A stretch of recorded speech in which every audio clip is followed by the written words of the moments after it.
ইটের দেয়াল আর যান্ত্রিকতার শহর এই ঢাকা, কিন্তু এই ব্যস্ত শহরের বুকেই লুকিয়ে আছে এক টুকরো অরণ্য, যেখানে কান পাতলেই শোনা যায় বনের রাজা সিংহের গর্জন কিংবা হাজারো পাখির কলকাকলি। 186 একরের বিশাল এই সাম্রাজ্য মিরপুর জাতীয় চিড়িয়াখানা।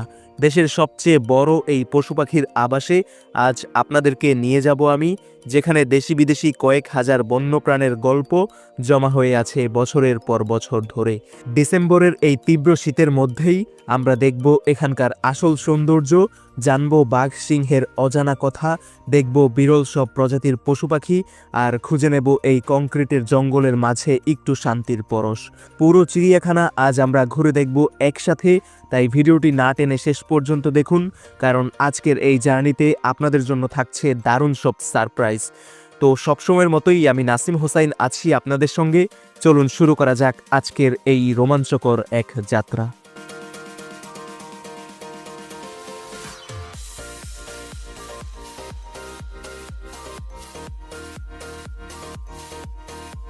আমাদের যাত্রাটা ঢাকার যাত্রাবাড়ি থেকে হলেও মতিঝিলে এসে মিরপুর 10-এর 2টা টিকিট কেটে নিয়ে এরপর মেট্রোতে করে যাওয়ার সিদ্ধান্ত নিয়েছি, কেননা মতিঝিল থেকে মিরপুর 10, সেখান থেকে মিরপুর চিড়িয়াখানা খুব কাছেই।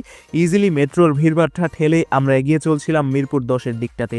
এরপর মিরপুর 10 থেকে রিকশায় করে চলে এসেছিলাম মিরপুর চিড়িয়াখানায়। চিড়িয়াখানায় এসে সবার আগে সকালের নাস্তাটা সেরে নিয়েছিলাম জনপ্রতি 60-70 টাকা করে। এরপর মিরপুর জাতীয় চিড়িয়াখানায় প্রবেশের পালা। প্রবেশ ফি বা এন্ট্রি ফি 50 টাকা, 2টা টিকিট কেটে নিয়েছি যেহেতু আমরা 2 জন ছিলাম। আর চিড়িয়াখানায় ভিতরে প্রবেশ করেই বাঁ পাশে হরিণ রাখার জায়গাটা, যদিও হরিণগুলো বেশ দূরে ছিল যে কারণে এখন দেখাতে পারছি না, একটু পর দেখাবো।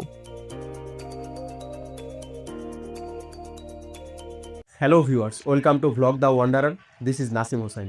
আজকে আমি আসছি হচ্ছে জাতীয় চিড়িয়াখানাতে। আপনারা অবশ্যই জানেন জাতীয় চিড়িয়াখানা মিরপুরে অবস্থিত। তো এই এরিয়াটা বিশাল, যথেষ্ট বিশাল। এর আগে 2বার আসা হয়েছে, আজকে নিয়ে তৃতীয়বার। পুরো এরিয়াটা এক্সপ্লোর করব এবং প্রথমবারের মতো ভ্লগ দ্য ওয়ান্ডারার আমাদের এই চ্যানেলে জাতীয় চিড়িয়াখানা রিলেটেড কোনো একটা ভিডিও আসতে যাচ্ছে। এর আগে 2বার আসা হলেও কখনো ভিডিও আপলোড করা হয়নি। সো ওই বিবেচনাতে পুরো এরিয়াটা ঘুরে দেখার একটা তাড়না আছে। আপনারা আমাদের সঙ্গেই থাকুন, শেষ পর্যন্ত দেখুন জাতীয় চিড়িয়াখানাতে কী কী পশু পাখি কিংবা প্রাণী আছে এবং ওভারঅল আপনারা ফ্যামিলি সহ আসতে পারবেন কিনা বা কতটা এনজয় করতে পারবেন এই জায়গাটায় আসলে, সব কিছু মিলিয়ে ডিটেইল একটা ভিডিও হতে যাচ্ছে জাতীয় চিড়িয়াখানা রিলেটেড। সো সবসময়ের মতো আমাদের ভ্লগ দ্য ওয়ান্ডারের চ্যানেলের সঙ্গে যুক্ত থাকুন, ভিডিওটা শেষ পর্যন্ত দেখুন।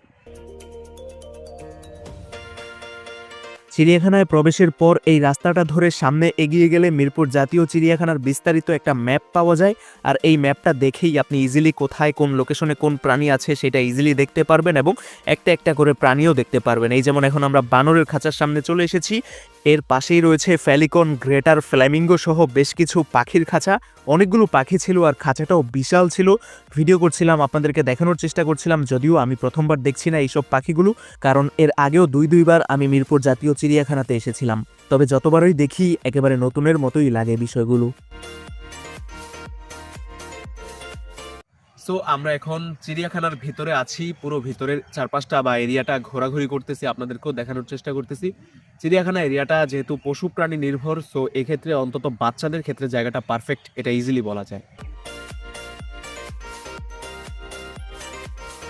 এরপর চলে এলাম বহুল কাঙ্ক্ষিত রয়্যাল বেঙ্গল টাইগারের খাঁচার সামনে। বাঘ মামা এদিক ওদিক হাঁটাচলা তথা পায়চারি করছিল, গিয়ে এমনটাই দেখেছিলাম। রয়্যাল বেঙ্গল টাইগার দেখা শেষ করে আমরা এরপর চলে এসেছিলাম কচ্ছপের খাঁচার সামনে, যেখানে পানিতে অনেকগুলো কচ্ছপ ছিল একসাথে, কাছিম বা কচ্ছপ। দেখতে বেশ চমকপ্রদ লেগেছে অন্তত আমার কাছে। এরপর ভোদর, যারা আবার পানিতে এত ডুবাডুবি বা লাফালাফি করছিল, যেটা আসলে কেন তাদেরকে উদ বা ভোদর বলা হয় সেটারই যেন চাক্ষুষ একটা প্রমাণ আমরা এখানে দেখলাম। তারপর একই খাঁচায় গিনিপিগ এবং খরগোশ দেখলাম। ছোটগুলো গিনিপিগ আর বড় 2টা খরগোশ বসে আছিল বাঁ পাশে। এরপর বাংলা শকুন যেটা, সেটাও কিন্তু আমরা এক নজরে দেখে নিয়েছিলাম। এর পাশেই আবার অন্যান্য কিছু শকুন ছিল, হিমালয়ান শকুন। দেখতেই পাচ্ছেন ক্যামেরায়, সবকিছু মিলিয়ে একটু ক্লোজ রেঞ্জও দেখানোর চেষ্টা করছি। আর এত এত পাখি প্রাণী সবগুলোর ডিটেইলি আসলে বর্ণনা করাও আমার পক্ষে অ্যাটলিস্ট সম্ভব না, এটা বুঝতে পেরেই আশা করছি ভিডিওটা কন্টিনিউ করবেন। মায়া হরিণের খাঁচার সামনে একটাই হরিণ ছিল খাঁচার ভেতরে। এরপর আফ্রিকান গন্ডার, এখানে দুঃখজনক হলেও সত্য গন্ডারও একটাই ছিল, তো মোটামুটি গন্ডারটা বসা থেকে দাঁড়িয়েছে। এরপর আমরা 2-একটা ক্লোজ শট নিয়ে তারপর গন্ডারের খাঁচার সামনে থেকে অন্যদিকে চলে যাচ্ছিলাম। এরপর হাতির বিশাল এরিয়াটার সামনে আমরা চলে এসেছি। অনেকগুলো হাতি দূর থেকে দেখলেও একটাই বাহিরে ছিল। বাহিরের সেই একটা হাতি দেখা শেষেই আমরা চলে এসেছি উটের খাঁচার সামনে। এখানে মনে হয় 2টা উট ছিল এবং 2টাকেই মোটামুটি ভালো মতোই ক্যামেরাবন্দি করেছি। এরপর ডোরাকাটা হায়নার খাঁচার সামনে চলে এসেছি এবং এখানে একটা হায়নাই দেখেছি। এ পর্যায়ে আমরা চিড়িয়াখানার প্রাণী জাদুঘর ও ফিশ অ্যাকোরিয়ামে ঢোকার সিদ্ধান্ত নিয়েছি, যার এন্ট্রি ফি জনপ্রতি 10 টাকা। প্রাণী জাদুঘরের ভিতরে মূলত প্রচুর পরিমাণে প্রাণীকে ফসিল করে রেখে দেওয়া হয়েছে। মমি বা ফসিল করেই অনেক প্রাণী এখানে দেখেছি। প্রত্যেকটা প্রাণীর সামনে এভাবে লেবেলিং করা ছিল এবং মোটামুটি সেগুলো দেখেই প্রাণীর নাম অনেকগুলো সম্পর্কে জেনেছি যেগুলো সম্পর্কে জানতাম না। আর এরকম বোতলের গায়ে সব লেবেলিং করা আছে, কোনটা কোন প্রাণী মমি করে রাখা হয়েছে। সব কিছু দেখতে ওভারঅল খারাপ লাগেনি মোটেও। আর ফিশ অ্যাকোরিয়াম এরিয়াটাতে মোটামুটি নানা জাতের, নানা রঙের, নানা ধরনের মাছ ছিল এবং সেই মাছের নামগুলো জাস্ট লেবেলিং করে লিখে দেওয়া হয়েছিল। এই এরিয়াটাও মোটামুটি ঘুরে দেখেছি, আপনারা আসলে আরও বিশদে ঘুরে দেখতে পারেন। প্রাণী জাদুঘর থেকে বের হয়ে সর্বপ্রথম আফ্রিকান ওয়াইল্ডার বিস্টের দেখা পেলাম। এরপর দেখা পেলাম আপনার আমার সবার বন্ধুর, যাকে আমরা গাধা বলে সম্বোধন করে থাকি। এর পাশেই রয়েছে দেশি ঘোড়ার একটা স্লট, যেখানে দেশি 2টা ঘোড়া আমরা দেখেছি। এর পাশে আবার রয়েছে কমন ইল্যান্ড, যে প্রাণীটা এর আগেও এসে দেখেছিলাম, তবে খুব একটা চিনি না বা পরিচিত প্রাণী, অন্তত আমাদের প্রেক্ষাপটে তো নয়। এরপর আবার অ্যারাবিয়ান ঘোড়া দেখেছি, যেগুলো মোটামুটি ভালোই ছিল দেখতে এবং বেশ বড়সড়ই বলা চলে। এর পাশে আবার জ্যাব্রার একটা খাঁচা ছিল, যেখানে অনেকগুলো জ্যাব্রাকে পায়চারি করতে দেখেছি। এরপর তো একেবারে হট্টগোল বেঁধে গিয়েছিল এই জায়গাটায়, কি পরিমাণে মানুষ জাস্ট উচ্চতম প্রাণী জিরাফ দেখতে এসেছে, সেটা মোটামুটি ভিড় ঠেলেই আমাদেরকে ভিডিওটা করতে হয়েছে। এরপর দেখতে পেলাম লামা নামের অদ্ভুত একটা প্রাণী, মোটামুটি ছাগলের মতো বা ভেড়ার মতো বলতে পারেন। খুব একটা পরিচিত প্রাণী নয়, তবে সম্ভবত 3-4টা এখানে ছিল। এই লামা দেখার পর্বটা শেষ করে এরপর রাজধনেশ নামে সুন্দর একটা পাখির খাঁচার সামনে আমি চলে এসেছি। এরপর চোখার নামে আরও অনেকগুলো পাখি দেখলাম, যেগুলো অনেকটা কবুতর বা ঘুঘু পাখির মতোই দেখতে। এরপর নীল ময়ূরের খাঁচার সামনে এসেছি। ময়ূরের খাঁচা মোটামুটি 3-4টা ছিল এবং অনেকগুলো নীল ময়ূর আমরা দেখেছি, কিন্তু পেখম তোলা অবস্থায় একটা ময়ূরকেও আমরা দেখিনি। আর এটা হচ্ছে সাদা ময়ূর, যেটা একটু ভিন্ন টাইপের আর কি। আর ইমু পাখি দেখলাম। এরপর ইমু পাখি তো আসলে উট পাখি টাইপের একটা প্রাণী, যেটা পাখি হলেও উঠতে পারে না, এভাবে হেঁটে চলে বেড়ায় আর কি। আর ইমু পাখির পাশে আবার উট পাখি দেখলাম। উট পাখির খাঁচায় উট পাখি ছিল। উট পাখির সাইজ ইমু পাখির থেকেও আরও বৃহৎ। এই যে দেখতে পাচ্ছেন কি সুন্দর উট পাখি, এগুলো উঠতে পারে না। এরপর ঘুরে ফিরে ভিন্ন একটা বাঘের খাঁচার সামনে চলে এসেছি, যে বাঘটার কালার অনেকটা সাদা ছিল, সম্ভবত হোয়াইট টাইগার বা এরকম কিছু হবে। এর পাশেই আবার দেখলাম কালো ভাল্লুক ঘুমিয়ে আছে, শীত ঘুমে বলতে পারেন। পাশাপাশি 2টা খাঁচাতেই একেবারে ঘুমিয়েছিল ভাল্লুকগুলো। এরপর আফ্রিকান সিংহের খাঁচার সামনে আমরা চলে এসেছি। সিংহও ঘুমাচ্ছিল দূর থেকে, সামান্য একটু দেখেছি। আবারও একটা সুন্দর পাখি দেখলাম, রাজধনের সম্ভবত এর নাম। এরপর চলে এলাম চিল, বাজ এই টাইপের পাখির খাঁচার সামনে। আসলে সব প্রাণী পাখি দেখাতে পারছি না, ডিটেইলে বলতে পারছি না, কারণ বলতে গেলে ভিডিওটা 1 ঘন্টা প্লাস হয়ে যাবে। সেটা আপনারা ইজিলি দেখবেনও না, এটা আমি শিওর করেই বলতে পারি। সব কিছুই মোটামুটি শর্টকাটে তাই দেখানোর চেষ্টা করছি। এরপর জলহস্তির খাঁচার সামনে এসে দেখলাম অনেকগুলো জলহস্তি ছিল, তবে সবগুলোই পানিতে, তাই ডিটেইলে ভিডিও করতে পারিনি। স্নেক জোন আমাকে অন্তত হতাশ করেছে। এক অজগর ছাড়া আর কোনো সাপই এখানে চিড়িয়াখানার কালেকশনে নাই। হ্যাঁ জানি অনেক সাপ বিষধর, তবে রাখা উচিত ছিল অ্যাটলিস্ট, যেহেতু এটা জাতীয় চিড়িয়াখানা। এরপর আরেকটা ময়ূরের খাঁচার সামনে এসে অনেকগুলো ময়ূরকে আমরা দেখেছি, তবে পেখম তোলা অবস্থায় নয়। এর পাশের একটা বানরের খাঁচাতে ভিন্নধর্মী একটা জাতের বানরও দেখেছি। চিড়িয়াখানার ভিতর আমরা অনেকক্ষণ ধরে ঘুরতেছি, পুরো এরিয়াটা মোটামুটি এক্সপ্লোর করলাম, ভিডিওতে দেখানোরও চেষ্টা করে যাচ্ছি। এই জায়গায় এসে দেখলাম নিঝুম দ্বীপ নামে একটা দ্বীপের মতো আছে, মানে টোটাল 2টা দ্বীপের মতো আছে, কিন্তু দ্বীপগুলা বন্ধ, মানে দরজা বন্ধ। এবং যে ব্রিজে করে যাইতে হয়, ওই ব্রিজের আগেই দরজা, ওই দরজাগুলো বন্ধ। যে কারণে এই দ্বীপগুলোতে লোকালয় বা মানুষের প্রবেশ সম্পূর্ণরূপে বর্তমানে বন্ধ আছে।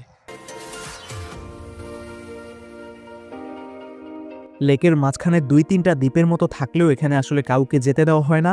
কেন দেওয়া হয় না সেটা সম্পর্কেও জানতে পারলাম না। এরপর চলে এসেছি চিড়িয়াখানার সেই অংশে যেখানে সবচেয়ে বেশি পরিমাণে মানুষের ভিড় হয়। কারণটা হচ্ছে এখানে 2টা খাঁচা রয়েছে, বাঘ সিংহ মোটামুটি উন্মুক্ত একটা পরিবেশে ঘুরতে পারে। বাঘের খাঁচার সামনে এরপর আমি চলে এসেছি, দেখতেই পাচ্ছেন বাঘ মামা কিভাবে উন্মুক্ত পরিবেশে মোটামুটি বড় একটা এরিয়াতেই ঘুরতে পারছে, যেটা বলতে পারেন এই মিরপুর জাতীয় চিড়িয়াখানার একমাত্র স্পেস বাঘের জন্য যেখানে বৃহৎ পরিবেশে বাঘ সিংহ ইত্যাদি ঘুরতে পারে। বাঘের খাঁচার পাশেই রয়েছে সিংহের খাঁচা, সিংহ মোটামুটি বেশ বড়সড় একটা উন্মুক্ত জায়গায় ঘুরছে, সেটাই দেখতে পেয়েছি। আর এই জায়গাটা মূলত চিড়িয়াখানার গেট দিয়ে প্রবেশ করার পর হাতের ডান দিকে পড়েছে। আরও খানিকটা যাওয়ার পর অনেকগুলো হরিণকে একসাথে খেতে দেখেছি। হরিণ ভিডিও শুরুতে খুব ভালো মতো দেখাতে পারিনি, তাই এখন এই শেষ পর্যায়ে এসে দেখাচ্ছি খুব ভালো করেই। আর এর পাশেই রয়েছে লোনা পানির কুমির, অনেক বড় বড় কুমির কিন্তু এখানে আছে। কুমিরের প্রজনন কেন্দ্রও কিন্তু এই জাতীয় চিড়িয়াখানা, যদিও এখন প্রজনন মৌসুম নয়, তবে বেশ বড় বড় কিছু কুমির দেখেছি এবং প্রচুর মানুষের ভিড়ভাট্টা এই জায়গায় মোটামুটি বেশ ভালো পরিমাণেই ছিল। এরপর আবারও আসা পথে মানে ফিরতি পথে বেশ কিছু পাখির খাঁচা পড়েছে এবং সেখানেও নানা ভিন্ন প্রজাতির পাখি দেখেছি। মোটামুটি ভালো পরিমাণে পাখির কালেকশন বা সংগ্রহ ছিল এবং এই পাখিটার নাম হারগিলা, যেটা প্রাকৃতিক পরিবেশে মোটামুটি দেখতে পাওয়া যায়। আর এর পাশে সারস্ক্রিন নামে একটা পাখি দেখেছি, যেটা এর আগে সম্ভবত আমি দেখিনি, শুধু নামটাই শুনেছিলাম। এই প্রথমবার সম্ভবত আমার ক্ষেত্রেও দেখা হয়েছে।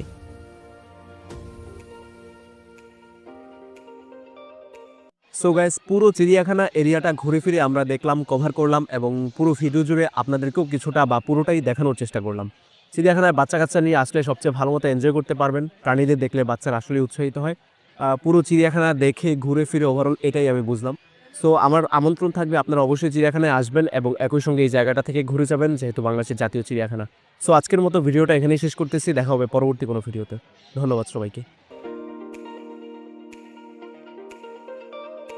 তো আজকের মতো এখানেই বিদায়। আপনারা ফ্যামিলি বাচ্চা কাচ্চা সহ চিড়িয়াখানায় ঘুরতে আসতেই পারেন এবং এ জাতীয় ভিডিও পেতে ভ্লগ দ্য ওয়ান্ডারার চ্যানেলটি সাবস্ক্রাইব করে আমাদের সঙ্গেই থাকবেন। ধন্যবাদ সবাইকে।